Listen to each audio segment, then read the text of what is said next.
Hello, everybody. Happy Tuesday evening. Usually we would see us on a Monday with the newsroom, but we gave everybody a little bit of an extra day after a wonderful Canada Day weekend. Hope you all had a special day, special weekend celebrating this wonderful country. There are four of us. If you're watching live on the stream, please join us. And we are just, reacting almost immediately after final whistle in Houston, where Canada have advanced from their Gold Cup group following a 4-2 victory over Cuba. Christian Jack, Alex Gangu-Ruzic, Mitchell Tierney, Charlie O'Connor-Clark with you around about for the next 55 to 60 minutes. So we'll also recap an action-packed weekend in the CPL as well. But instant reaction, please let your questions and comments on what was, I think, a rather disjointed Canadian Gold Cup so far, I think is the word. AGR will give you the first word, I suppose. Job done. Little bit of evidence of frustration and, chopping and changing of shapes and formations. But is it really now all about what comes up and that will really define their tournament? Yeah, I mean, it feels like job done, but barely, right? Like, feels like with that group they were given, advancing was the bare minimum. And the toughest thing is with so many regulars missing, it was a chance to really see what the rest of your group is about. And on that regard, it's hard to say all that much more. In fact, there's a lot of concerns to have with some regular contributors struggling across the base of the tournament. Canada's defense looking very shaky against three, opponents that on your day you'd expect them to handle a lot easier. There were some bright spots. Some of the youngsters did impress in cameos. I mean, Ali Ahmed was very bright, and some other youngsters like today, Jay Nelson brought a great spark off the bench. Mm-hmm. But overall, I think if your goal was to advance and get a look at some different players, I can't say you look back at this group stage with much joy other than the fact that you squeaked through barely. Yeah, that's a really good point. I mean, John Herdman's all smiles after every match. I'm not sure whether that's genuine happiness, masquerading, what he's doing there. But AGR just put up some great points, Mitch, in terms of, I think, not just for John Herdman, but all for all of Canada, for us watching the games, opportunity, to see what these players look like in that shirt. We always say national shirt maybe can be a bit heavier than a club shirt. What can you do? And, we'll get into some of the pleasant surprises, but there has been disappointments. Overall, not exactly a ton of, I think, overwhelming evidence that we're being overly excited about a lot of this stuff. Is that fair? Yeah, I think so. And I just think it didn't go to plan. I mean, they expected to come out, probably beat Guadeloupe at home with, a lot of the regulars that we're used to seeing over the last little bit. And then maybe they could rotate a little bit for Guatemala, or they're planning to go into that match, roll it back and win. And then they could rotate a little bit more against Cuba. But after drawing at home to Guadeloupe and then drawing again to Guatemala, they have to win this game, and they have to at least start with some of the regulars, at least the guys that Herdman trusts, the guys who have been part of that brotherhood. So that's what we saw rolled out again today. And like you said, it is disappointing because this tournament really felt like an opportunity to turn a new page, maybe away from that brotherhood generation and move on to some new faces. And we didn't see as many of those, and not just as many of those, but for significant opportunities. I mean, it's one thing to get a cameo here and there off the bench. Some of these guys have done that before, but getting a first genuine start for the national team is important, and we didn't get a lot of those over the past couple of games. We did not, no. Charlie, over to you. You obviously do the analysis on CanPL.ca. You did a great preview for this as well. Watching this game and putting together your observations, what were some of your overwhelming thoughts specifically to this game before we look a little bit more macro? Yeah, I think it was, I don't know if I'd say it was convincing and comfortable from Canada, but it certainly did feel like they, again, did what they needed to. There were times when, I think just before halftime, when maybe the foot comes off the gas a little bit, they give it the penalty, and then they're actually under pressure again for like 5 minutes before the half. I think for the most part, it was solid. It was a much better performance, I think, than the first two matches. But again, against a much weaker Cuba team than either Guatemala or Guadeloupe were.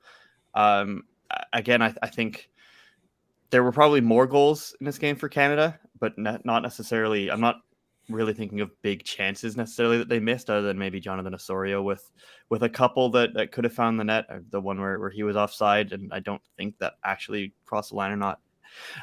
Anyway, but yeah, it was a weird game for Canada, who I think were maybe, I don't know, at times a little bit hesitant, a little bit just not as ruthless maybe as they are in some other games that they've played with the full squad. But again, I think there are some bright performances. Certainly, we were definitely all surprised to see Jaden Nelson come in the first half for Bombito, which was kind of a strange move. But I thought Jaden Nelson was one of the best players on the pitch for Canada today. And again, one of those players who did have that ruthlessness. And when he scores that goal, again, he kind of picks that ball out and scores it as you kind of just needed a player to do. So again, it's job done. I think there's a lot of work to be done with this team, and certainly not a comfortable performance by any means. But the real test, I guess, is coming up on Sunday. Yeah, it certainly is. I mean, I like the Jaden Nelson introduction. I think they needed a little bit of pace. They needed a bit of just igniting the team a little bit. And happy Jaden's got minutes in this tournament. There was always that situation where he could have been captied elsewhere, right? So you needed to get him locked up for this team, which is important, I think, going forward. Playing that official, those official games is great. He's a player that I think can be a diamond that they can continue to just rub and hopefully improve going forward. But you talked about it. The whole tournament has lacked rhythm. I think they've just lacked that rhythm where it's like, oh, now they're going. It's just, and some of these games you can't really win them. Everyone expects you to win. Everyone expects you to beat Cuba. So I understand all of that, but I think because of the performances prior to this AGR, we're left with a little bit of a sour taste, right? It's because if they just played that way tonight and they won 4-2, but they'd won the other two games comfortably, it'd be okay. But we're still seeking answers. And if we're jurors, we're coming to a verdict where we're not thinking Sunday looks very positive. Yeah, I think that the first two games absolutely kind of set the table for this because, again, they lacked conviction. And I think what was probably the most worrying of this group stage is, and it kind of extends back to that Nations League final, is they haven't looked like Canada for 4 games, right? It's again, we haven't seen that Canada side we're accustomed to seeing, that brash, confident, wanting to take games over. Even just, in terms of winning loose balls, winning 50-50s, wanting to control the game, it just feels like a lot of those intangibles kind of escaped them. And again, in the first 2 games, it's surprising because it's the old guard. It's the guard you expect to no matter what, maybe, if they're not, if they're struggling tactically or if they're struggling in certain areas, you'd expect them to bring a lot of those things, and they just weren't. And again, you look back on those 2 games, and that's what I'd said. If you're playing a bunch of new guys and they struggled, okay, you could look. They're wearing a new shirt for the first time. It's tough. They're making their debut.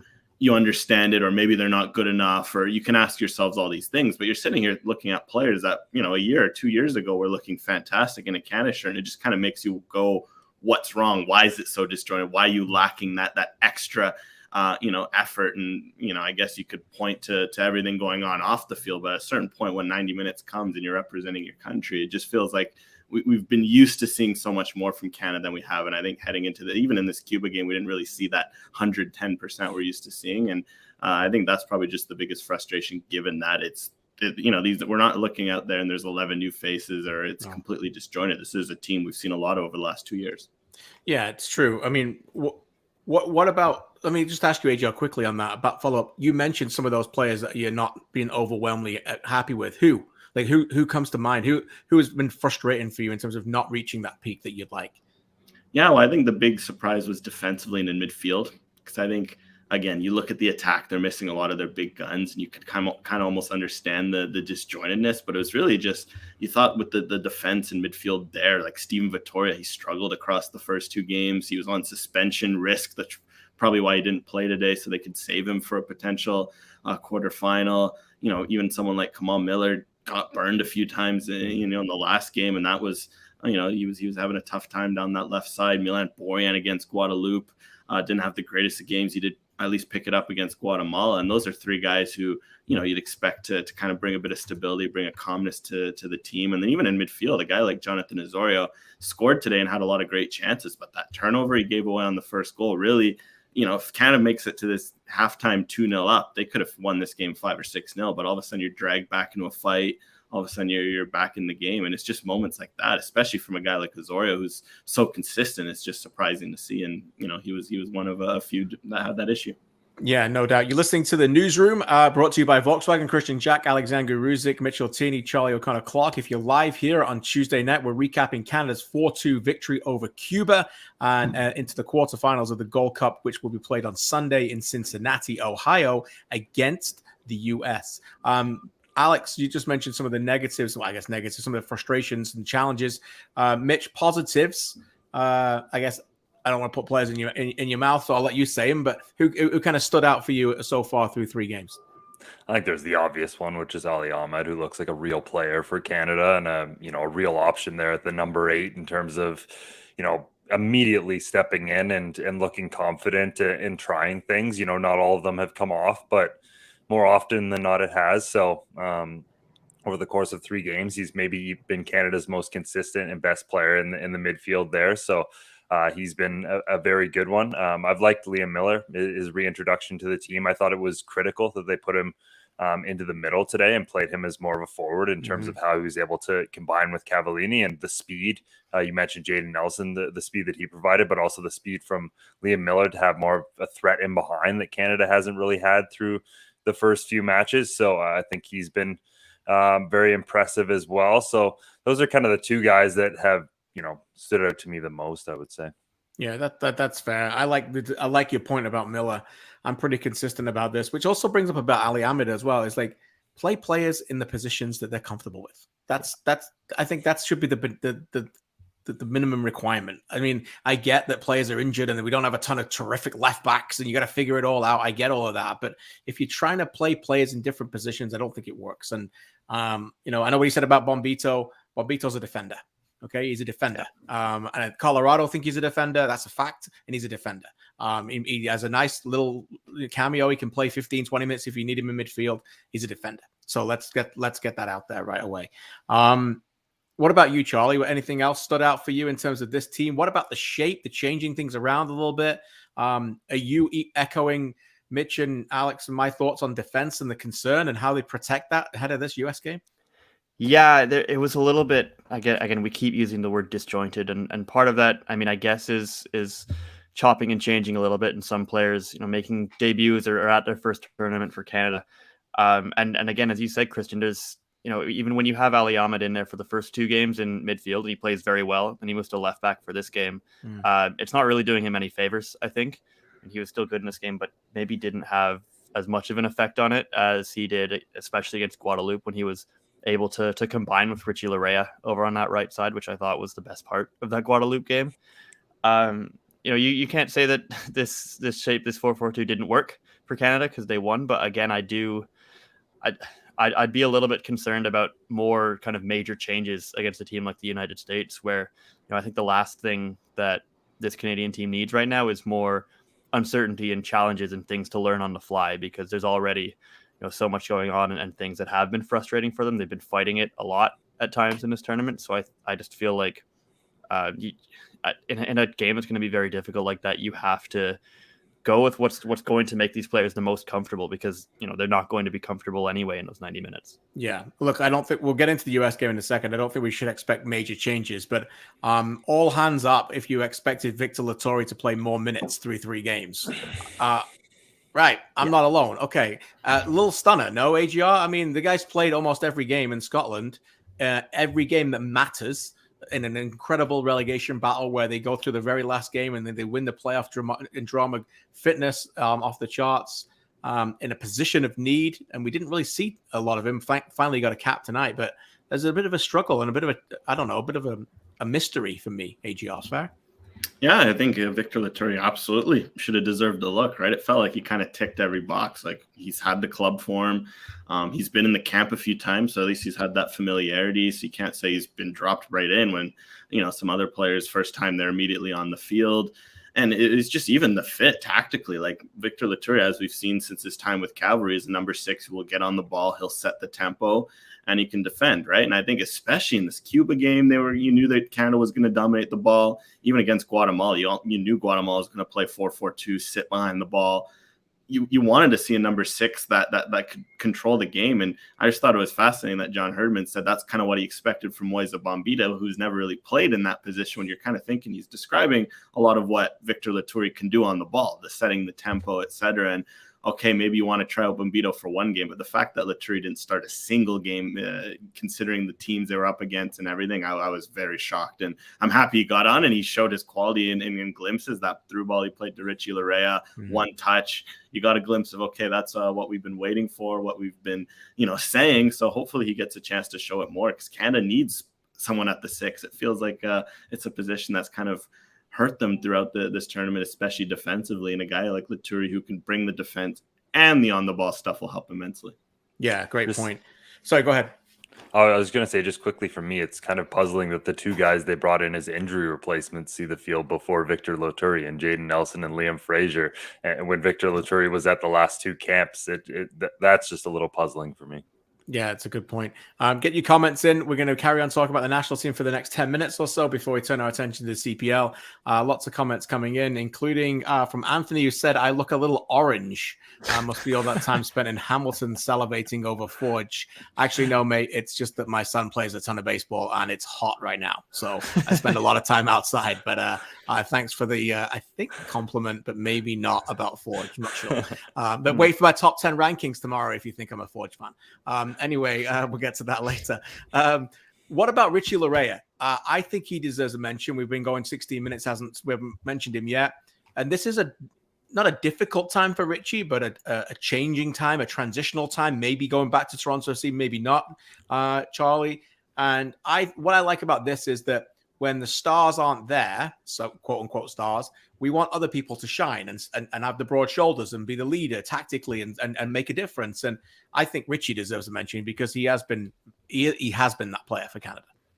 I think so. Yeah. And there's always obviously value in, having players that have been with the team for that long. When you're going to have a lot of new players, you need it, come right? into a side. You need that. And Richie Larea has been, maybe not in the top main leaders of this group, but he's been a leader for this team at times, especially when there are bigger stars not in the group. He's always really been there, right? And he's fantastic. He's obviously been a bright spot at club level, as there haven't been a lot of those at TFC, but he's been good this year. And obviously it's an interesting moment, an interesting summer for him, where obviously we don't really know where he's going to be playing in a month or so.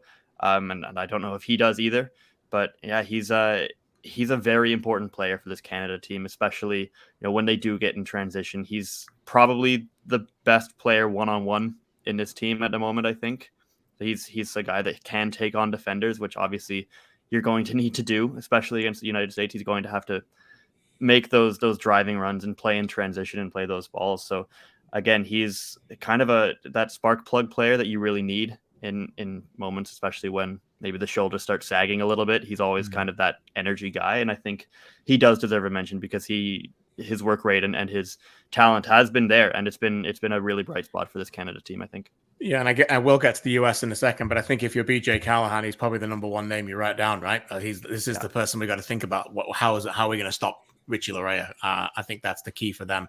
Some good comments. Arthur says Richie has been immense throughout the tournament. Aaron asks, Mitch, I'll throw this one to you. Do you think the current new young players brought in feel ready to take over in the future over some of the current old guard? Who do you think is ready? We've talked about not anyone really particularly shining, but if you think long term, even if they're not necessarily playing right now, there is a feeling that some of the players, and we mentioned Stephen Vittoria, we don't know how much longer Junior Hoylett is. Congratulations to him, by the way, scoring his 4th Gold Cup. That's a tremendous achievement. But the point is that there are players on the back end of their careers here, Mitch, that are going to need to be replaced. And maybe Liam Miller is that player.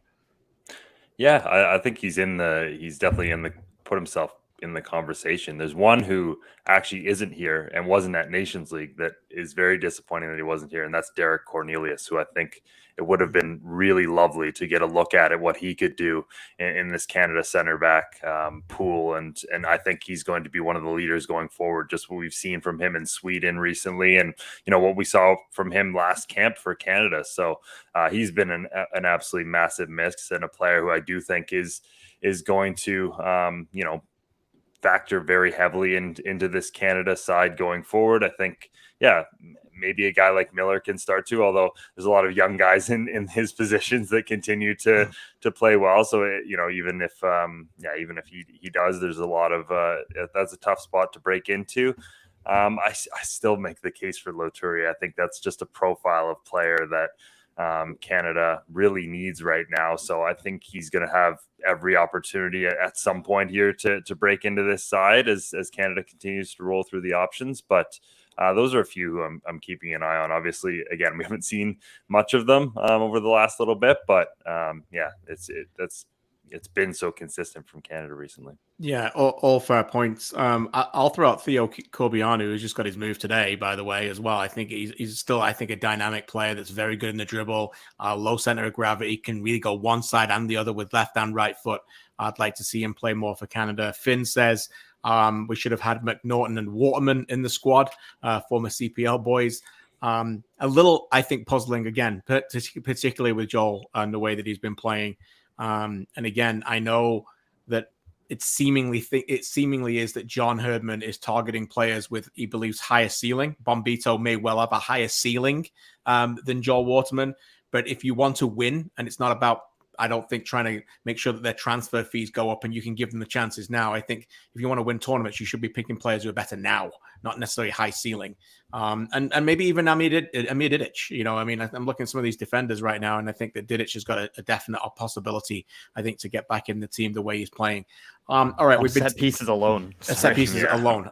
Amen. We've been teasing it. Let's get to the quarterfinal. I almost said final. Sorry, it was almost a final. It was a final 2 weeks ago, but it is a rematch. It is the United States, and we know their record at home is very good. But John Herdman said something I want to ask you guys about post game. He just called it David versus Goliath. I don't know if you guys heard that. Some raised eyebrows in here. That seems a little bit of a stretch. I understand what he's saying. The United States at home are very good. We have to say, for those who aren't aware, Canada are missing a bunch of their players. So are the US. In fact, US made more changes. I believe only 5 players who were in the Nations League squad have come back. It is a predominantly Major League Soccer roster squad. And I'm not saying they don't have good players, because they do. Matt Turner's a very good goalkeeper from Arsenal. I really like Brian Reynolds. Miles Robinson's been terrific. Roldan is, they've got Ferreira scoring goals for fun. They've got players and difference makers. We understand that. But AGR, David versus Goliath makes me feel like that when I'm David, I'm scared, because I don't see anybody on the US team I'm scared of. Am I right? Yeah, I feel like there's on many fronts. It's a bit of a interesting one, just because, again, it was March where you're sitting there after beating Honduras. You're calling you're still saying the big dogs of CONCACAF, the kings of CONCACAF. You certainly wouldn't be fearing anyone in that case. And especially, like you mentioned, it's a US. The US fans themselves call it a C team. I'd say it's a bit better than a C team. It's probably closer to a B team, but still, you're not playing a full strength US side. And it is something where Canada, I feel like, to build it up as underdogs feels a bit generous. And there'll be a lot to watch for on the US side, but this is still a Canadian team that on their day, there's 4 or 5 starters on this team. Can you really even say that about the US? Maybe 2 or 3 starters. So certainly one where it's maybe a bit of a motivational tactic, really try to take the pressure off. But to be honest, I think the kind of the group stage performances did that for Canada. For them, really, I'd be more focused on just get back to that top dog mentality, get back to being the kings of CONCACAF. And I think coming out of nowhere and winning a big game would help that, because when you play awfully over 3 games, it can happen for any team. The good teams, when it comes down to the must-win games, they kind of have short memories. So for Canada, hopefully it's something where they can just come out with a short memory against the US and just get back to what we were seeing from them before. Yeah, here in Canada, I don't want the David versus Goliath story. I'll tell you what I want. I want the opportunity story. International football does not give you and present you a chance of redemption very long, 2 weeks later. You don't lose a final and then suddenly have an opportunity 2 weeks later to go, oh, you know what, we can knock these lads out of the quarterfinal. They beat us in the final. That doesn't happen. And this is the chance, Mitchell, right? This is the chance that, look, it's not going to be Gold Cup. There's not going to be the Nations League final in front of 35,000 plus in Vegas and the opportunity that they had. But for John Herdman, Canada Soccer, some of those players who played that day, that is, Larea, Osorio, and others, that is how they will be thinking. Oh, absolutely. And it's really an opportunity if they want to do some damage in this tournament. If they can beat the United States, all of a sudden all bets are off, even with how they started the competition. If they can get beyond that team who has been the dominant team in CONCACAF lately in terms of winning trophies and that sort of thing. We talk about their C team. Doesn't really matter. It's still the United States. So, that could completely change the complexion of this tournament for Canada, how it's perceived, how this team is perceived if they can beat the United States. So, yeah, like you said, it's a huge opportunity for Canada. And I think that is the way that, this, I guess, Kings of CONCACAF Canada, the new Canada would and should look at this match instead of, positioning themselves as underdogs. Charlie, your thoughts? Yeah, this is a game where if Canada come out and beat them, and we are singing a completely different tune, right? This group stage is forgotten. I mean, Argentina lost to Saudi Arabia in their first World Cup game, right? But again, it is kind of it's a strange one to look at. I mean, the Gold Cup for the past few editions has always been for the US and Mexico, the traditionally big CONCACAF teams, been a moment where they test out their depth and they have a lot of squad rotation. That hasn't always been the case for Canada, but it is at this tournament, obviously. And we're again, it's part of that process that Canada are trying to go through of becoming one of those big CONCACAF nations. And this is, again, a formative moment where you have to show that you belong there, even if your A team, your first team, is not there. What separated really the US and Mexico at times from the rest of the pack has been the depth and their ability to win games and to win the Gold Cup, or largely games against each other with rotation and players from MLS or Liga MX. So again, it's a very difficult game for Canada, but they have to feel, it seems like they're going in with a bit of an underdog mentality, and I think that probably is fair because this US team has been playing a lot better than them. I think they've only conceded one goal in the group stage, and that was to Jamaica. But again, Canada can beat them. It'll be difficult, but they need to play a lot better than they have. But maybe this is the kind of game that they need, one where they won't have the ball. They can play in transition and maybe look a little bit more like themselves. Yeah, you just said something there, 5 words I thought was really important. Have to show they belong. And I think this is fitting. It's a quarterfinal of a Gold Cup. And despite what we've had with the Nations League, let's say it again, it's the quarterfinals of the Gold Cup. Mm-hmm. And the last quarterfinal of the Gold Cup was by far and away, I think, the biggest moment to say this team is for real, when they absolutely decimated Costa Rica. Okay, Costa Rica got annihilated. It was 2-0. It could have been way more. And Canada, we talked earlier about lack of rhythm and not showing it. They had the game in control from whistle to whistle. They never looked like they were ever going to, if it was a boxing match, they never even got a scratch on their face. They were that good. 2 years prior to that, they played in the quarterfinals against Haiti. They're winning 2-0. And that was the opposite. They capitulated in the second half. It was an awful performance. And then they got, rightly, I think, slaughtered for it. So those two big moments and the changes between the 2 years is interesting because here we are. Okay, it's not quite the same team. But again, 2 years ago, we didn't have Milan Boyan. They didn't have Jonathan David. They didn't have some stars then. It's still a quarterfinal. And if they don't get it done and they don't show up, I think the topic will be, how do you not win the group? Why did you get the US in the quarterfinals? That will be the topic, right? Yeah. I think if they get beat by the US, it's like you shouldn't be playing them in the quarterfinals. How are Canada, if you're a borderline fan in CONCACAF and you know Canada made it to the World Cup, people will go, why are Canada playing the US in the quarterfinals of Gold Cup? Well, it's because they couldn't win a group with Guadeloupe and Guatemala and Cuba.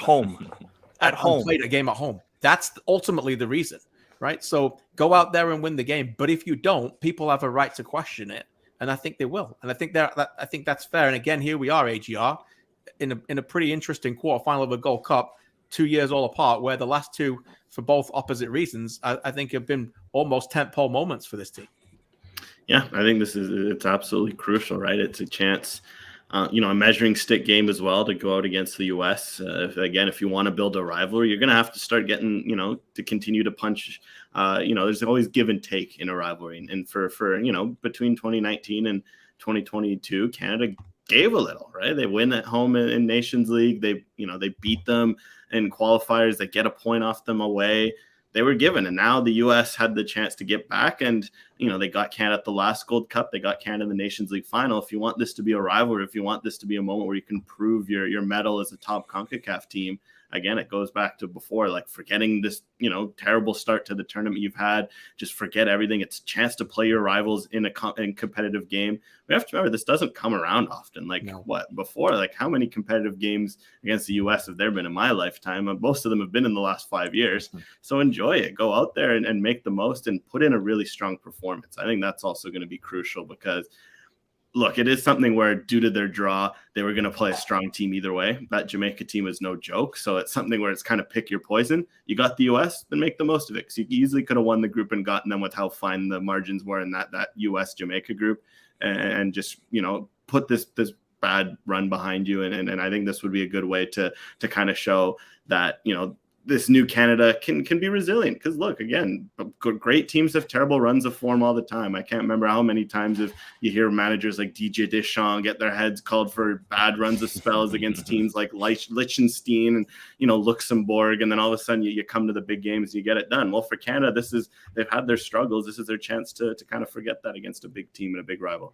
Yeah, get it done, no doubt. And like you said, who knows when they're going to play the US again in a big game, right? You just don't know if you're going to get that in the Gold Cup. Unlikely in the Copa America. They'll probably be in different groups, and you never know how that's going to go. So, and then before we know it, we're going to be in the World Cup, and they won't be in Canada's group then. So, these things are special. And United States, Canada, no matter what you're watching, you could watch United States, Canada, anything, billiards, darts, whatever. Sign me up, I'll watch it.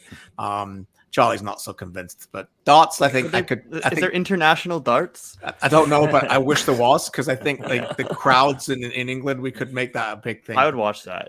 Yeah. The World Cup of darts, Canada versus the US. Let's get signed up. Anyway, the Gold Cup quarterfinals, Sunday night, live on One Soccer. As ever, you can watch all games live on One Soccer, the home for Canadian soccer, and they continue to do a great job. Support them and support the team.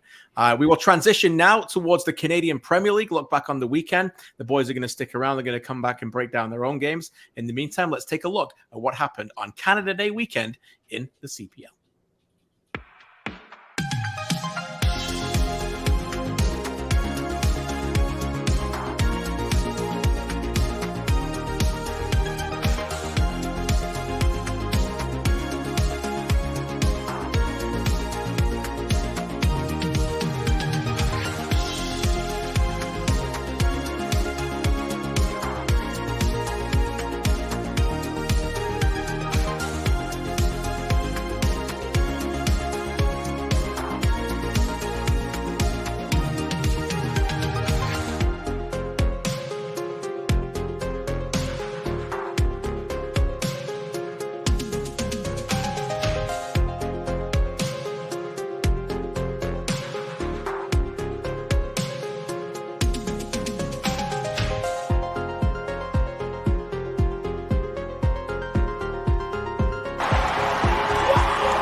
Simply an electric weekend across Canada for this great sport of ours, and another 4 games in the Canadian Premier League, 12 goals in total, including a winner in the 100th minute in Halifax, Nova Scotia, where fans packed into the Wanderers grounds to see Dan Nimmick's penalty as Halifax beat Forge by 2-1. A 4-goal barn burner on Starlight Stadium on Vancouver Island as Pacific came back from a goal down.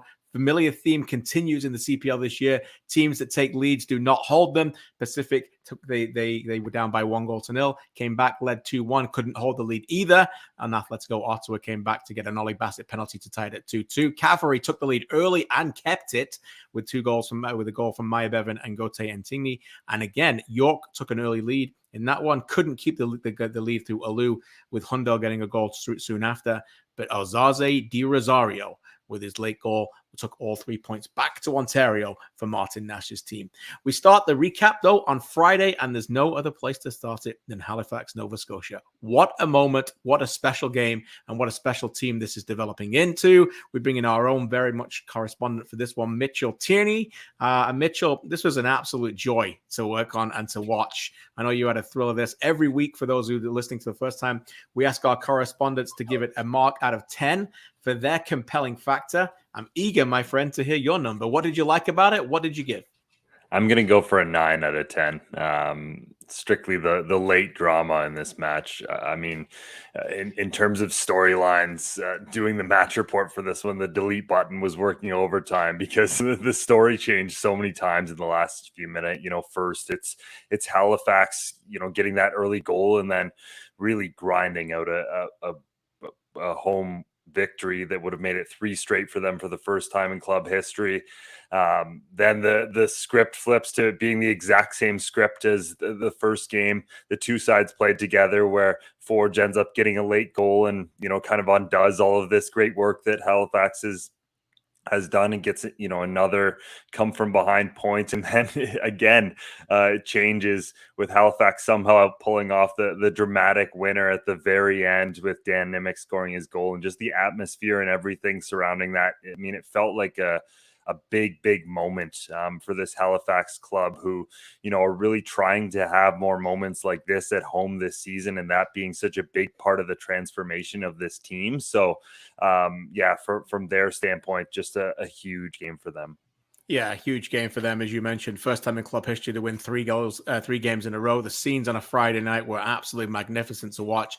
This is Canadian Premier League. This is what it's all about. Leaf for Canadians and Nimick scoring. So many places to go. And on that goal, there's been so many places people have gone in the storylines. Nimick scoring in the 100th minute. The referee's decision to allow it happen in the first place. Was it a foul? Cavalry is ball over the top is absolutely sensational. If you've not watched Lorenzo Cavalry in the Canadian Premier League, you're missing out. He's a gem, an absolute gem. He runs around with his socks like down. He's got the tiniest shin pads. He passes around. We call him the CPL Busquets for a reason. The guy is an absolute brilliant player. But what impressed you all in all about this Halifax team, Mitch, that in found a way to win this game? Yeah, I think what impressed me most above all was just the work rate of this team. I mean, they get that early goal and then everyone, all 11 and the guys coming off the bench, just work their, in Lorenzo Caligari's case, very low socks off for the entire 90 minutes. The strikers, Coimbra, just a 19-year-old who just goes into every duel and makes it so uncomfortable on the opposing defenders and them trying to move the ball forward, moves into the midfield. Massimo Farron had a game where he was all over the place defensively and then in attacking as well. I also like that they've taken the early learnings of trying to play this possession-based football and learned that, okay, maybe we can't always do this and we need to go a little more direct sometimes. We have the players that can just go direct, Aiden Daniels, Massimo Farron. These are great players that just running at backlines. So let's give up a little bit more of the ball, but let's not completely abandon our principles. They still play the ball out of the back a lot, and you see that on the Dan Nimick goal where they could have just bombed it forward and who knows what happens there, but they delay for a second. Nimick has that time to really pick up his head and play the cross switch to Farron, and that works out great. And I mean, Forge won the ball back 10 times in their half, so there's genuine risks to the way they play, but it's a risk-reward system, and it does seem to be working more often than not for Halifax now. So there's a lot to like in the way they've been playing recently. Yeah, we go back weeks, right, on the show where it was a disastrous start for them. They weren't getting the outcomes, but I think we were all consistent on the newsroom team to say that their outcomes will take care of themselves if they keep playing the way that they were playing. And it would have been easy for them to say, oh boy, we're not winning games. We're not, we haven't got, we're winless in 8. It's been a struggle. What do we do? Do we abandon it? You mentioned it. They didn't abandon it. It's just, they've just been a bit smarter and a bit more of a hybrid system. So, and both goals led to that from that directness. So every credit to them. The man behind all of this in Halifax, let's listen to him. Here's Patrice Geyser after this victory. Great. I mean, as we continue to say, obviously it's important that we beat the most prominent team in the league, but I think I'm just more importantly trying to bring now more and more focus on the second round to our guys. I'm bringing highlight to, all the doubt that we had in the first round and some of the negative comments that you heard that it's not going to happen. And I mean, they're relentless and their effort is phenomenal. I mean, if you're from the entire East Coast, you should be really proud of these guys because they died on that field, man. They really pushed. So I'm proud of their effort, but got to move on, and if we don't get a result next Friday, then this one doesn't make a difference. We will get to next Friday shortly. That's the views of one gaffer who got the victory in the 100th minute. On the other side, let's get the views of Hamilton's Forge's boss. Here's Bobby Smirniotis. Of course, it's not a habit that we want to have. It's not a habit that you want in the game, and that's the thing that's tough. You look at the end stat sheet, and it's two shots on goal for Halifax, 2 goals. That can't be the way that games roll for us. It's a bottom line. It's unacceptable from the group, but it's something we just need to be better at. Mitchell, let's talk about Forge then before we let you go. Bobby called it unacceptable. They are finding ways to lose games that I think they're in control of quite often. They were never really in control of this one. Becker, by the way, got them back in control in the 88th minute. And it looked like they could have won it. Like Jordan Hamilton had chances too. Overall, your take on this as again, a bit of a setback after the week prior when they'd found a way to win the 4-3 game against Ottawa. Yeah, it's a great point that they could have won it, because for most of that added time, it looked like Forge was really on the front foot after that late goal, and like they were going to take all 3 points, and it was going to be a huge disappointment for Halifax. But it's another game this season where they're coming from behind, and they've got 9 points now. They almost got their 10th there, which I think 11 was the league lead all of last season in terms of points when coming from behind. So they've almost matched that already, but they are consistently putting themselves in that position. I think they've only scored first 3 times in all of the 3 1-0 away matches. And, no matter how good you are in getting back into matches, you just leave yourself open to late calls like that will all of a sudden cost you 3 points. And you have to now be fully on the front foot, and the other team has something to defend, and they're confident now in defending that because they have the lead. So it's that habit that Bobby Smirniotis was talking about there. It has to be cut out of their game if they're going to start winning again. And again, it's a big issue. And if you want to control games, and we know Forge certainly do, you can't allow the first goal. No, definitely not. Look, no alarm bells, no crisis going on at Forge, but they are leaving points when they shouldn't do. And I think that's pretty comfortable analysis from that. I think even they would agree with that. What's next for these two teams? I'll take this one. Halifax on the road in Vancouver on Friday night, and Forge away against York on Sunday night at 7:30 Eastern as well. Mitchell, as usual, we appreciate you. Catch Mitch's work at canpl.ca, and we'll chat with you next week. Thanks so much, mate, for this. We bring in Charlie O'Connor-Clark for our next game. And this was also on Friday night. And boy, oh boy, this was also a fantastic game. You called it an entertaining clash in your analysis. This, of course, specific to Atletico Ottawa too. Charlie, grade out of 10 for this, for your compelling factor. What did you like about this one? Because there was a lot to get to.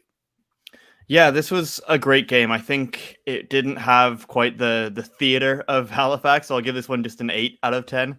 But it really was a fantastic game with two teams really doing some of the things that they do best. If you're watching in a stream, you see Ottawa's first goal here. It's just them being lethal in transition. Ollie Bassett so purposeful when they win the ball and just getting so directly forward, driving play, finding Sam Salter with a really good pass. And it's something that obviously Ottawa have done several times before, including this year. So that's them at their best. And Pacific at their best is apparently scoring set pieces, which they do twice in this game, which is just tremendous. I mean, Thomas Meyer-Jaguar scores his first regular season goal from the corner there. It's been usually Amir Didic from that kind of similar spot this year. But again, Pacific maybe a little bit more disappointed than Ottawa to not come out with all 3 points. They're playing at home. They miss a penalty at the end of the game, which is obviously disappointing for them. But again, it's a very, very interesting game between two teams that really were doing again some of the things that have made them good over the past year or so. Yeah, a tremendous game. Probably one that both teams thought they could win. Mm-hmm. Both teams led, and both teams were frustrated not to get the victory, but probably in the end, were not necessarily satisfied. I mean, you never like to see Josh Hurd miss a penalty. Every credit to Nathan, but it wasn't a penalty. So maybe there was some justice. It was outside the box there. So maybe that was the way it's supposed to be, an end 2-2. Let's get to Atletico Ottawa in a second, and we want to hear from James Merriman in a second. But your thoughts on Pacific, who have played a lot of home games, but are undoubtedly the best team in the CPL at the moment. And it doesn't matter whether it's TMG or Didic, or 1 week it's Sean Young or Manny Aparicio or Ongaro or Saluf. I'm missing them, I know. Josh Hurd. they find different ways to get heroes every week, Charlie. And I mean, Saluf is probably the biggest star of all at the moment, but this team looks really content with a lot of depth all over the pitch. They really do, and they've had, again, so many standout performers. But yeah, as you mentioned, Saluf has arguably been one of the best players in the whole league so far this year. And as a newcomer, to be able to fit in so quickly and take over games the way that he has at times, he's incredible. And his Pacific team is a lot of fun to watch, especially when he's on the pitch. And there does seem to be quite a chemistry coming along in this team, and they're just so dangerous. They can hurt you in so many different ways.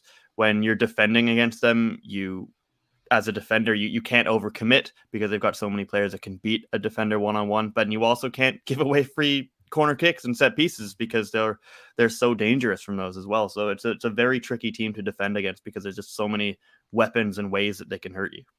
Yeah, now 9 unbeaten in the league, unbeaten all the way through May, unbeaten all the way through June. Here's their boss, James Merriman. For sure. I think they came to kill the game, and we played into that a little bit. The 2 goals we conceded, we're not happy with. The first goal was just our setup was poor, and then the second goal we go up 2-1, and then we give a penalty away so quickly. But there was really difficult to play. There was no flow. There was no rhythm.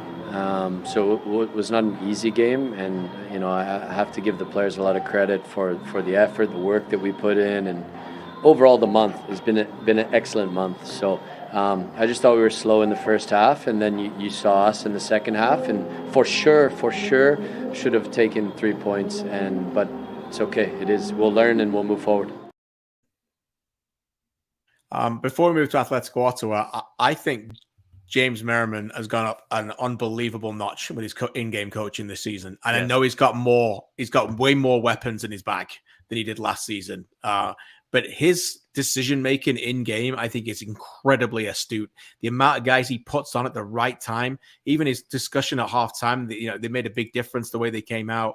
And he's got big players there. He didn't play Josh Hurd on his captain from the start. He's got big decision he's got to make every week. I think he's growing in front of our eyes as a coach. That's what I wanted to say. And as I said, he's made a lot of different the key areas that he's made differences to gain them points this season. Much like we saw Carlos Gonzalez do, particularly last season. And again, this was a point for them that they needed, particularly after the crushing 4-3 loss the week prior to that. Bassett was tremendous in this game. I know One Soccer gave him the performance of the match. He carried them through a lot of this. What did you see from them? And were they content with the point, you think, in the end? I do think they were, especially obviously when you have a penalty saved at the end. But overall, I do think that I think Ottawa will feel like it's the kind of game where you go on the road to the best team in the league, and you're definitely content with weathering a bit of a storm, which they absolutely did in this game. And they know that when they play against Pacific, especially at Starlight Stadium, they can find those opportunities to get down the pitch quickly. It's kind of the smaller, narrower pitch out there than they play out at TD Place. And there were elements to this game which were maybe similar to the playoff game they played there last year, where Ottawa has to do a lot of defending. They're weathering corners and crosses and sending them away. Obviously, Pacific a little bit more dangerous in this game than they were in that semifinal, but Ottawa pretty happy with waiting for their moment and picking those transitional opportunities, which again I think is them at their best and is Ollie Bassett at his best at times. Yeah, Bassett was very, very good, and he's had a really good month. You think about the games he played, particularly that home game against Halifax that started the month. He was very, very good in that game, very good in Vancouver as well. So it hasn't been a consistent run of form and results for Atletico Ottawa, who went through June with a win, loss, draw. But I do think there's some signs there of them turning the corner. And remember, Malcolm Shaw, their main striker, has been in international duty, taken over by Sam Salter, who scored on the weekend as well. Let's go back to Starlight Stadium and hear from their gaffer. Here is Carlos Gonzalez.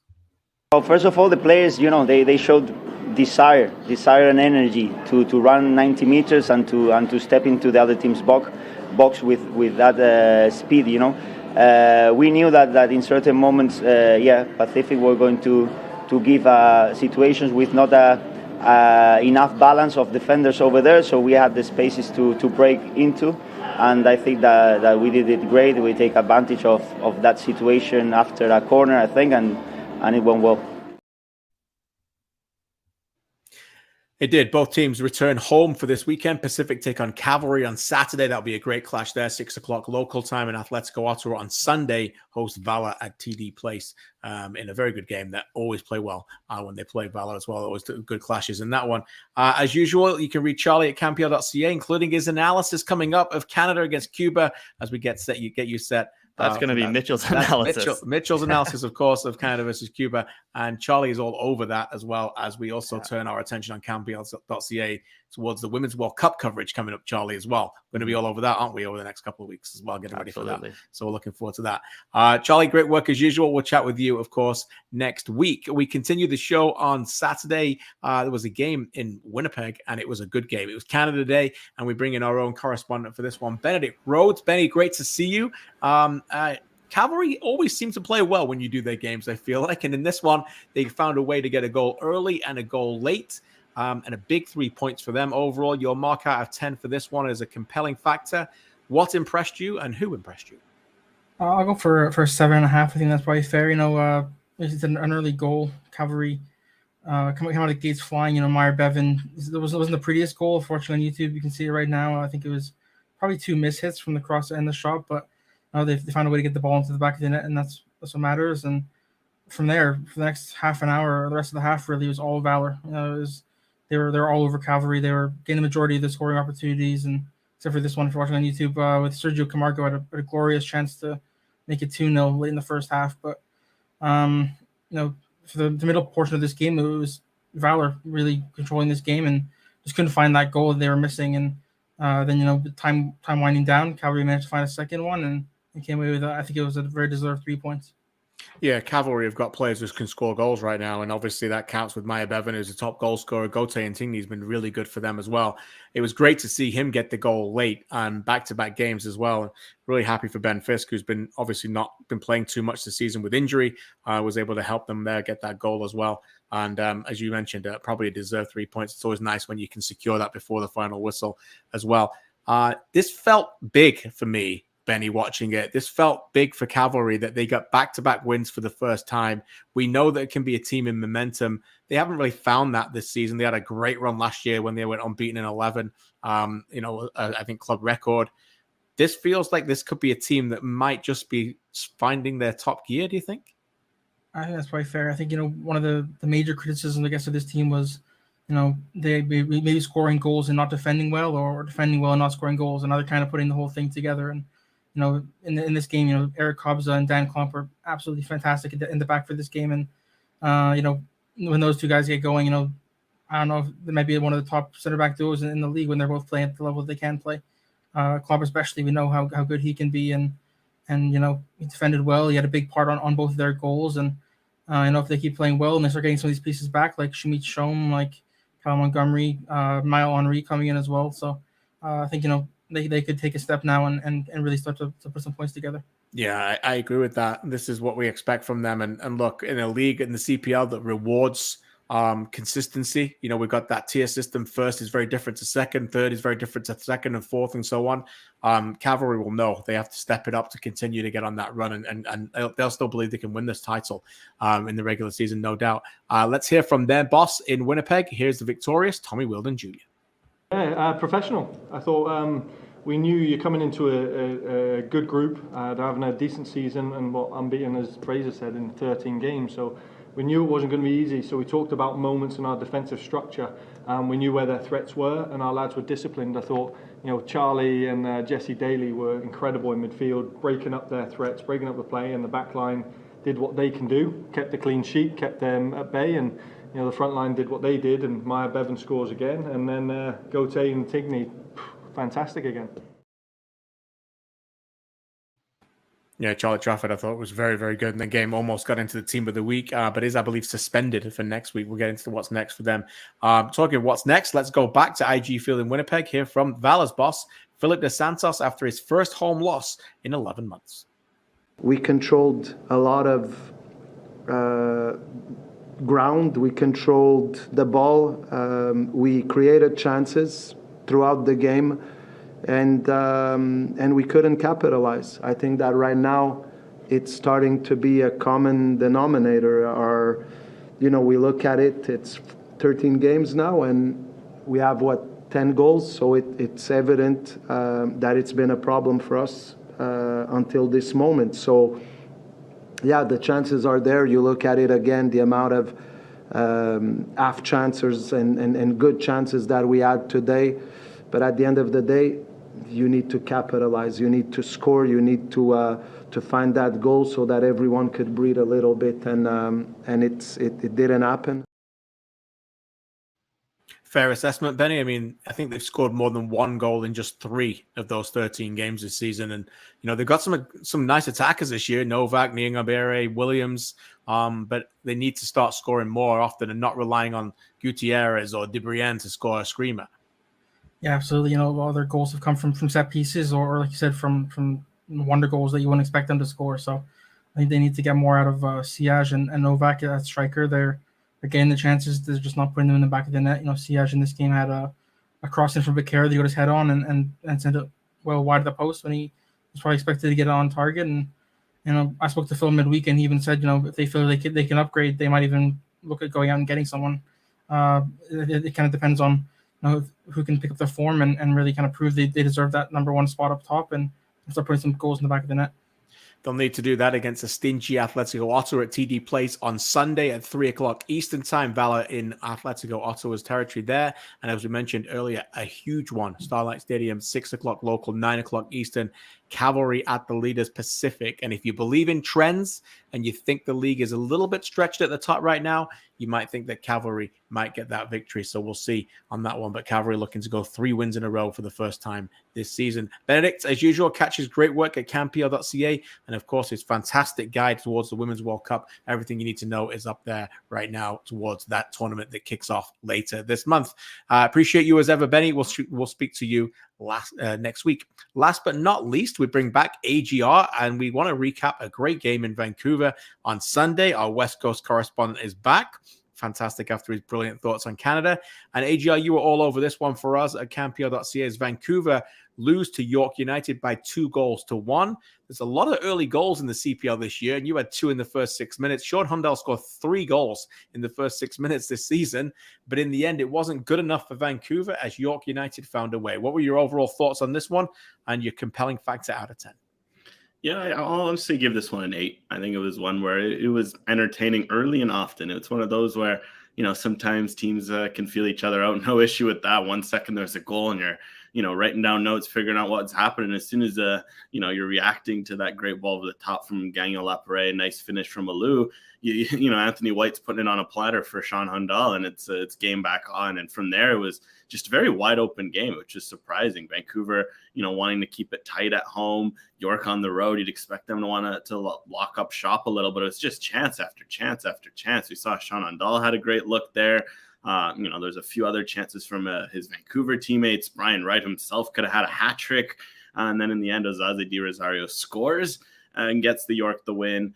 Probably should have had a second himself, Di Rosario, because there was another big chance from him. So overall, just an entertaining, wide open game, despite what a 2-1 scoreline might suggest. Yeah, well said. A funny old game, football, no? Di Rosario, right? They've had lots of chances to score this season, and then suddenly scuffs one, comes off a defender, bounces over the goalie, and it goes in, and you get the winner. And that's how, football can, as Bobby Smitty also say, the football gods will repay you eventually. This VFC team really well, AGR. You're obviously based out there. You watch them live a ton. Clearly a transitional team, lots of changes in and out. No Sandoval this weekend. They've had a lot of injuries. Pele Martinez still suspended. What is your overall thoughts on what you saw from them? Didn't find a way to win it, but Hundal scores again, and they were competitive, and they've been competitive most of the season. Yeah, they looked like a bit of a new team on the ball. It felt like, they were controlling it. There's a real 20-minute phase after they scored where, they looked the likelier team to score. They were fizzing it around. They were just playing the sort of, it felt like you got a glimpse of Afshin Gatbi, especially the last few weeks, as people have been asking, where are the goals? Where are the goals? He's been saying, look, we're far from where we want to be. For 20 minutes, felt like, oh, okay, I see what he's talking about. I see that vision he has for the attack. And I think Mickey Kintav was a huge addition in that regard. You could see just the quality he brought and, just the calmness. And, sometimes I think what we've seen with Vancouver is they've almost been a bit overeager at times. As you get the ball, you want to play the Hollywood home run ball over the top. You want to get the perfect through ball.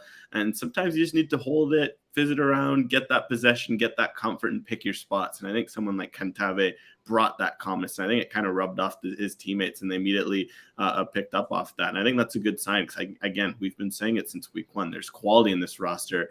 It just feels like at times that you can see the disjointedness, the new team, the cohesion, the chemistry. And it felt like for 20 minutes in that first half, we saw a vision of that Vancouver team we've heard so much about.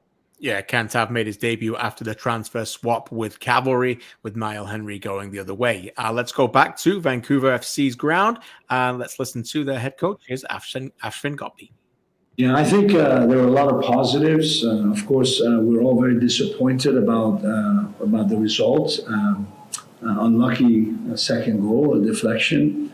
But I felt, especially after we took an early goal, it was a soft goal in my opinion, and the reaction from the team was fantastic, and how Mikel integrated into the team, how effective he was combining with Sean and Gabby, and I felt it was the first time I felt that we actually, when we have the ball, we can be goal dangerous on a regular basis.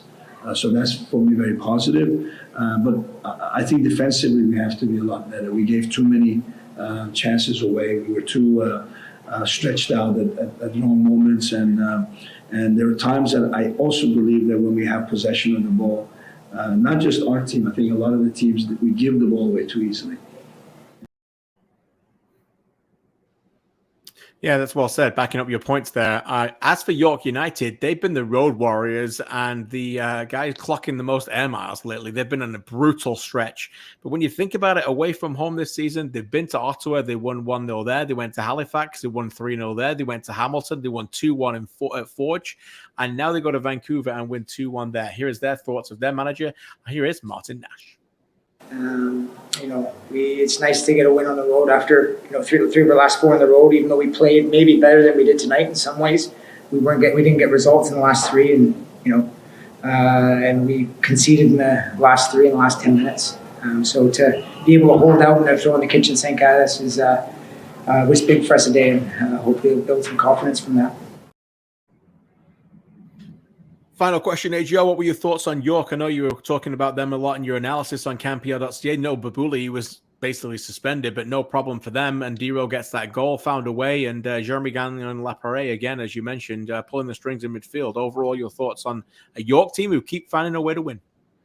I just continue to be impressed with their depth. Really, I think that's been the big noticeable change, because last year they dealt with horrific injuries and absences, and it just sunk them. And this year, they've struggled to get their best 11, whatever you want to call it or believe that is, on the field together. We don't know because we haven't seen their whole team fit yet. They find a way to win. It was nice for them at the back to look back there and have Murtakutis and Thompson finally playing together, because they looked really good and shored things up. Paris G got to play his more natural position, and he thrived at home with the very big Paris G fan club that was there, of course, with him being a Vancouver native. And the biggest thing is in the attack. They just have so much depth where they can kind of roll through the winger combinations, the attack combinations. Babuli drops out, Alou comes in and scores a goal. Clement Bahia had one of his best games for York. He was just dropping chance after chance, had a few opportunities to score as well. It's just huge to have that depth across the field. And I think it's going to be fascinating to see what they can do when they're fully healthy and can, allow a best 11 to build chemistry. But the fact that, they've been able to chop and change and still continue to get these sorts of results and have good performances on top of that shows how far they've come in that department. Yeah, they've been really impressive. Well said. Next week for them at home against Forge on Sunday. And of course, for Vancouver, they are at home on Friday. Short rest for them, but they'll be ready to turn it around as they take on Halifax. AJ, I'll be all over that one as well for us this weekend. And we'll be back next week, of course, to recap it. Alex, thanks for this. And we'll speak to you next week. Keep up the great work as usual. Take a look at the standings then in the CPL as we wrap up the show, and it is continuing to be pretty tight. Pacific lead the way, 25 points, only playing 12 games. They have a 5-point lead over York and 2 games in hand. York on 20 points. This is where I mentioned where it gets tight. York 14 games played, 20 points. Forge 14 games played, 19. Cavalry 12 games played, 18. What a chance they have to really go for the top of the table when they get a chance at Pacific this weekend. Halifax are just behind in the 5th and final playoff spot, 16 points from 12. And then Valour on 15, Atletico Ottawa on 12, and Vancouver FC on 10 still in it through 13 games. Take a look at next week in the schedule. As I said, Vancouver taking on Halifax on Friday night at the Langley Event Center. Pacific take on Cavalry at Starlight Stadium on Vancouver Island on Saturday. Then the West Coast moves to East Coast. And to Ontario on Sunday for a doubleheader. Atletico Ottawa against Valour at 3 o'clock, and York United take on Forge on Sunday evening. And I believe that game, because it goes a little bit head-to-head with the Canada game, will be live on One Soccer's YouTube. So don't forget to check that one out as well. That is it for the show. My thanks again to the team, Benedict Rhodes, Charlie O'Connor-Clark, Mitchell Tierney, and Alex Gangu-Ruzic for recapping Canada versus Cuba and previewing the Gold Cup quarterfinal against the United States. And thank you to you for joining us on this Tuesday night. We leave you with a special video. It was a special week. It always is as we celebrate this wonderful country, Canada Day. And we cannot forget what a wonderful league we have. Canadian Premier League built for Canadians. Here are some of the coaches talking, what are generally thinking about what a special league this is 5 years in. Happy Canada Day weekend to everybody. It was great to watch the football. Thanks for joining us and enjoy the week this week ahead of the Gold Cup quarterfinal. Now the Canadians have an ability to start their process here in their own backyard, in their own cities, in their own country, in their own province. And that allows the game to grow. Rewind and go back to 2018, and there's not 8 professional teams. There's not coaches like myself coaching in the professional game, and there's not 120 Canadian players playing professionally in our country. You don't develop players to their maximum without a domestic league.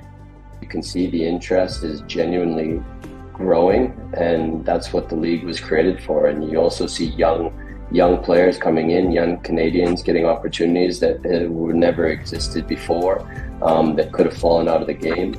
And now they're pushing, and they're the future of our game. So it's been amazing. It's only been 5 years, and the growth's been incredible, and I think it's only going to continue. So it's great to see our young Canadian players feel that connection to our current generation rather than going across the world. I mean, that's bound to happen, but it's great to see that. And then that gives our next generation the goal to push and be a part of this league and just to keep it going. There's no doubt in my head that, the platform that these players are getting now has made a big difference. I look at even players in League One across the country now having something to play for. They look at a CPL and they say, you know what, there's hope. I'm there. I could be there. And that's huge for the country. That's huge. I have no doubt about that.